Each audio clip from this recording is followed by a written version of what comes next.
I'm excited for my new family and joining an organization that's set up to win for a long time. That presence that he's going to bring to the mound and be in the center of that diamond for the Houston Astros, he wants the spotlight. That's why he's here. The 2023 trade deadline is done and dusted. A very busy day. The top story, Justin Verlander going back to Houston as the Mets trade the three-time Cy Young winner.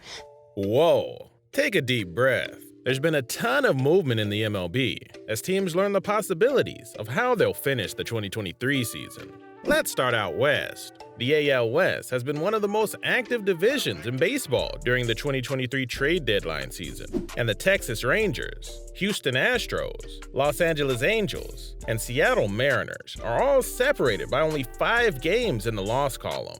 The Rangers are big buyers this year, already acquiring Matt Scherzer from the Mets, Aroldis Chapman from the Royals, and Jordan Montgomery and Chris Stratton from the Cardinals. With less than half an hour to go, a deal was struck with the Pirates, acquiring Austin Hedges. As for the Astros, the franchise was interested in the Mets' other veteran starter, Justin Verlander. And 3 hours before the deadline hit, a deal was struck allowing the ace to return to Houston in exchange for the minor league prospects of Drew Gilbert and Ryan Clifford.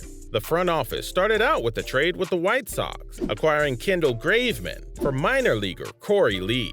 The Angels were thought to be sellers, dangling the possibility of moving their superstar Ohtani, but instead have gone all in making deals to get Lucas Giolito and Reynaldo Lopez from the White Sox, making a deal with the Rockies to acquire a first baseman in C.J. Cron, and allowing the return of former Angels 2009 first-rounder Randall Grichuk to the outfield. The Mariners wouldn't be outdone and got some pitching with the addition of Zach Muckenhirn from the Mets. Worked out a move to bring Trent Thornton in from the Blue Jays. Then went out and made a deal with the Arizona Diamondbacks to acquire Josh Rojas, Dominic Canzone, and Ryan Bliss. Another deal for the Seattle-based team involved A.J. Pollock and Mark Mathias, who were sent to the Giants for some cash or a player to be named later.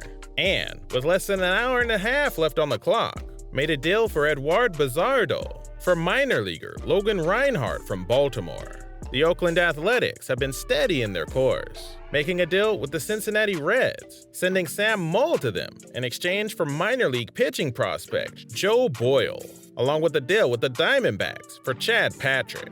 In the NL West, the Los Angeles Dodgers have been putting together some interesting trades to bolster their roster to stay ahead of the San Francisco Giants, Arizona Diamondbacks, and San Diego Padres. The division-leading Dodgers made deals with the White Sox to get Lance Lynn and Joe Kelly. Then, to shore up the shortstop position, made an agreement for Ahmed Rosario from Cleveland, along with Enrique Hernandez from the Red Sox. The Giants have been quietly acquiring talent, getting A.J. Pollock and Mark Mathias from the Mariners, but otherwise have remained confident in the team they have.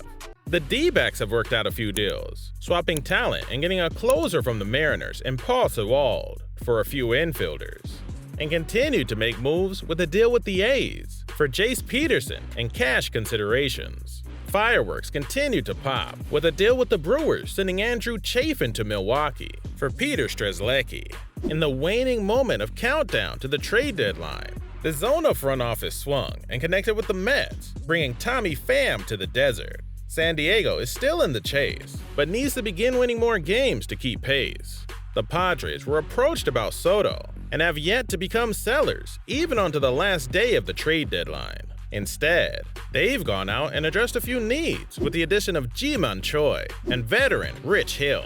Colorado has been sellers to anyone interested, starting with a deal to send the veteran package of C.J. Cron and Randall Grichuk to the Angels for young prospects Jake Madden and Mason Albright. Also sending Brad Hand to the Braves for minor leaguer Alec Barger after dealing Pierce Johnson earlier in the season for a pair of minor leaguers. The Rocky Mountain franchise also acquired Jason Brule from the division-leading Dodgers for cash considerations, adding much-needed pitching to this dark horse franchise. The AL Central has 3 teams still in the race, with the Minnesota Twins on top, followed by the Cleveland Guardians and Detroit Tigers. The Twins made a deal for Dylan Floro, but otherwise has moved forward primed with the team they have. The Guardians went out into the market with an open mind and are taking a chance on Noah Syndergaard. who's already seen action for the Cleveland team, but also worked out a trade with Tampa for Kyle Manzardo. In a late trade, the Guardians secured rights to Marlins infielder Gene Segura by sending Miami's Josh Bell. Detroit is sticking to their guns, even with pressure to move Eduardo Rodriguez, who vetoed a trade to the Dodgers, and one of the many young utility players on their major league roster. But with barely 2 hours to go, the front office executives created a deal for Michael Lorenzen to be moved to Philly for a prospect infielder, Hao-Yu Lee. The Chi-Town Sox have been very active in this seller-friendly trade market, sending starting pitchers Lance Lynn and Lucas Giolito to the 2 LA teams, receiving future considerations from the Astros for Kendall Graveman. They received Trace Thompson and some minor leaguers from the Dodgers, and then got a pair of prospects from the Angels. With an hour left, the Windy City team sent Jake Berger to Miami for their number 4 prospect, Jake Eder. The future's looking brighter for the Southside squad in Chicago. In a last-second move, the Yanks made a deal to acquire Kenyon Middleton. Then, we go down to the ball club from Kansas City, who were cruising along, yet made a splash by dealing fireball-throwing lefty Aroldis Chapman to the Rangers for Cole Ragans and Ronnie Cabrera, and continued to invest in their future, sending Nicky Lopez to the Braves for Taylor Hearn. The NL Central has seen some movements as well, where the Cincinnati Reds sit atop the division, in front of the Milwaukee Brewers and the Chicago Cubs. The Reds have a solid roster, but decided to make a move in order to bolster their bullpen with the addition of Sam Moll from the Oakland A's. The Brewers went out and got a slugging first baseman in Carlos Santana, with an interdivisional trade with the Pirates. They added Andrew Chafin from Arizona, and have worked out something with the Mets to acquire Mark Canha. Just in time, the Brew Crew and Red Sox agreed to exchange Luis Urias to Boston for Bradley Blaylock.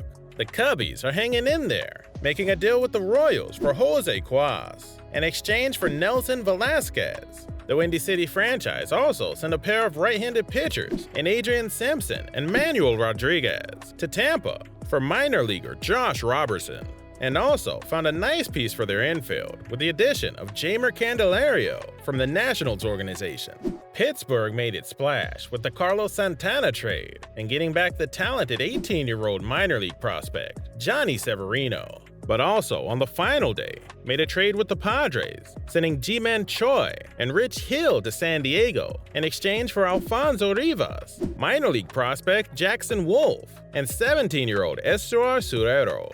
Continuing to find valuable pieces to move, Austin Hedges has been moved to the Rangers. The Cardinals are the blockbuster trade experts, holding off all attempts at trading for Nolan Arenado and Paul Goldschmidt, but still getting talented youth back from the Rangers for Jordan Montgomery and Chris Stratton, and also from the Blue Jays in exchange for Jordan Hicks. Then made a second deal for Matt Swanson in exchange for Paul DeJong. In the final countdown, the Cards acquired Cesar Prieto and Drew Rom. Out east, we find an AL East division headed by 2 young Farm Bill squads in the Baltimore Orioles and Tampa Bay Rays, followed closely by the Toronto Blue Jays and powerhouse organizations Boston Red Sox and New York Yankees. Not needing many pieces, the Orioles have moved forward with the well-built squad they have, but have made a late deal for Edward Bazardo from the Mariners for a minor leaguer. As a wise man once said, you always need one more pitcher, which rings true as Jack Flaherty from the Cardinals will add a veteran starter presence to a youthful clubhouse. Tampa Bay knows it needed a little boost after losing the division lead to the O's in recent weeks. So they added Aaron Savale to a rotation that sports the lowest collective ERA in the American League, along with a pair of right-handed pitchers from the Cubbies. The Blue Jays needed some fire in the bullpen and help at the shortstop position, with Bichette going down to injury, and got just that with hard-throwing Jordan Hicks and Paul DeJong from the Cards. The Canadian team also made a move for the future, acquiring minor league prospect Mason McCoy from Seattle. The Bo Sox were neither seller nor buyer, but still made a move, sending Enrique Hernandez back to LA for Nick Robertson and Justin Hagenman. Making late noise, the Red Sox added Luis Urias from Milwaukee for Bradley Blaylock. The Yankees have been rumored to be in just about every other MLB organization's ear, asking around for pieces that could help them compete the rest of the way. And it came down to the last second before the Bronx Bombers made a move to bolster their bullpen with Kenyon Middleton. The NL East saw a Mets team dismantle and an Atlanta Braves team that's running away with the division. With no one in sight and all competitors eating their dust, the Braves added depth by picking up Nicky Lopez from the Royals, along with some pitching from the Rockies in Pearson Johnson and Brad Hand. The Phillies are 11 games back and have stayed out of the waves being sent around the league, as blockbuster trades continue to reverberate and reshape the landscape. But with 2 hours left until the deadline, made a deal acquiring starting right-handed pitcher Michael Lawrenson from the Tigers. Miami has promising starting pitching to bank on. However, they did make a swap trade with Minnesota to get Jorge Lopez, who might need only a change of scenery to get things back on track. Then, with an interdivisional trade, acquired a closer in David Robertson, and sent the New York Mets Marco Vargas and Ronald Hernandez. Then, with an hour to go, made a move sending prospect Jake Eder to Chicago to get White Sox slugger Jake Berger, adding some much-needed power to an infield lacking that HR pop. Not done yet, the team added another bat from the Guardians by acquiring Josh Bell. The home team from Citi Field has been making most of those trade deadline waves, sending star pitcher Matt Scherzer to the Rangers for Luis Angel Acuna and veteran Mark Canha to the Brewers for Justin Jarvis. With 3 hours until the deadline, they made a deal with the Astros, sending them veteran starter Justin Verlander. And in a last-minute deal, the Mets sent Tommy Pham to the deserts of Arizona. Lastly, the Washington Nationals got into the act with a trade to the Cubbies, sending Jeimer Candelario for young prospects DJ Hurst and Kevin Made. For the most part, this has been an exciting past few weeks, seeing how franchises are going to act moving forward and the new trade partnerships being formed. Leading into the final day, there's potential for more fireworks on the horizon, making for an exciting time for the MLB. Hope this recap has helped sort out the mayhem that's been this year's trade deadline fiasco.